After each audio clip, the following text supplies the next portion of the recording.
ബേസിൽ Joseph അതുപോലെ Mithun manual, ഈ രണ്ട് ഡയറക്ടേഴ്സിന്റെയും എല്ലാ സിനിമയിലും എപ്പോഴും ബിജുക്കുട്ടൻ എന്നൊരു വ്യക്തിക്ക് ഒരു റോള് എപ്പോഴും കാണും, ഫിക്സഡ് ആണ്. എന്തുകൊണ്ടാണ് ഇവർ രണ്ടുപേരും ഒരു ഫേവറേറ്റ് ആക്ടറായിട്ട് മാറാനുള്ള കാരണം? ഞാൻ മിക്കവാറും പടങ്ങളിലൊക്കെ ഞാൻ ഉണ്ടാവും. അത് ഞാൻ നേരത്തെ പറഞ്ഞിട്ടുള്ള കാര്യമാണ്. ഞാൻ ചാൻസ് ഒക്കെ ചോദിക്കുന്ന 2-3 പേരിൽ പെട്ടതാണ് മിഥുൻ മാനുവലും ബേസില്. പിന്നെ ARM ജിതിനായിട്ട് എപ്പോഴും സംസാരിക്കുന്നുണ്ട്. എനിക്കാണ് ഗോതയിലൊക്കെ ഞാൻ കൊണ്ടുവന്ന് ഫോട്ടോ ഒട്ടിക്കണേ ചെയ്തത്.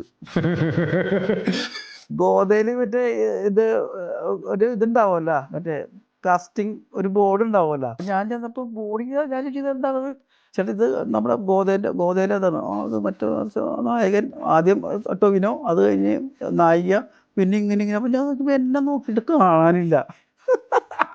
അപ്പൊ ഞാൻ നോക്കിയപ്പോ ഇത്രയുള്ളൊരു സ്പേസ് കിടക്കുന്നത്.